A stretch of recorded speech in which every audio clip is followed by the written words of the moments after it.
Bellingham Dax collection is comprised of over 15,000 works.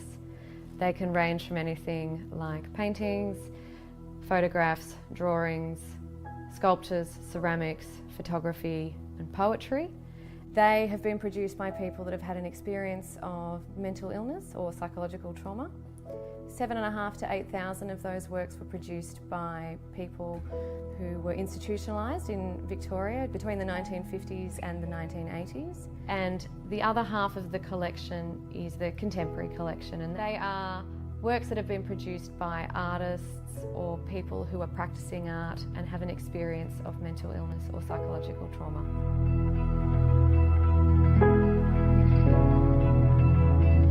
One of the artists in our collection is Sandy Jeffs, and she is a Melbourne poet. Sandy has the most poems in our collection. Sandy has a strong career as a poet outside the Dax Centre. Her poetry is about more than mental illness. The poetry is about her relationship with herself and the world.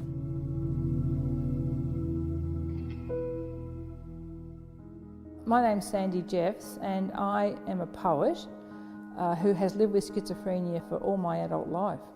I was diagnosed in 1976 when it was an absolute death sentence, and the prognosis in those days was nothing. It was poor. It was seen that with every episode of schizophrenia I had, I would go further into madness from which I would never ever recover.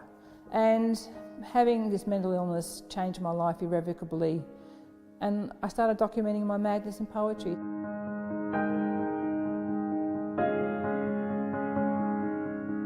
What the poetry did was really important, because when I held a poem on a bit of paper that I had written in my hands, that poem was evidence that I was actually alive.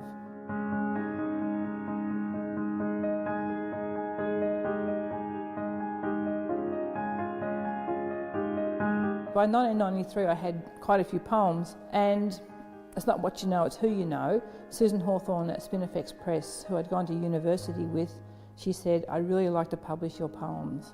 I went from being invisible in the world to being visible.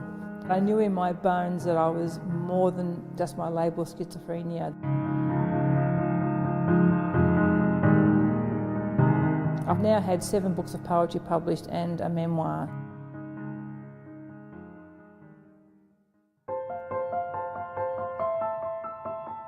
I guess for us here, we want to promote to a broader community different experiences of mental illness and psychological trauma, and to try and reduce stigma in the community about mental illness. In every reading of a poem or listening to a poem, there's an interaction that changes the listener.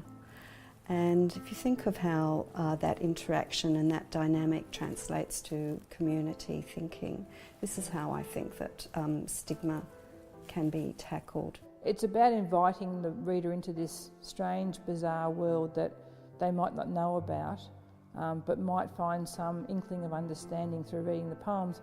And for people who have a mental illness and their carers, sometimes it's about them recognising themselves in the poems or recognising their loved one and having a little more of a glimpse into what's going on in their mind.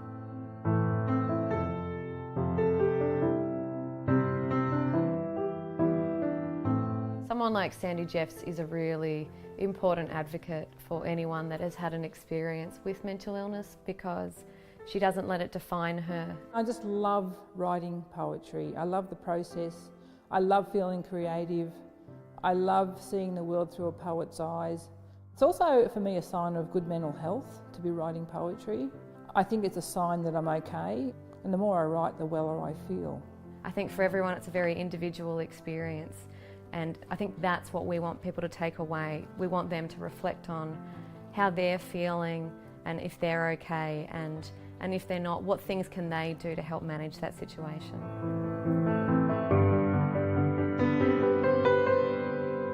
It's really important that people can walk away with some greater understanding of how different other people's experiences can be from their own, and hopefully they can walk away and either share that understanding with someone else, or maybe be more understanding with others.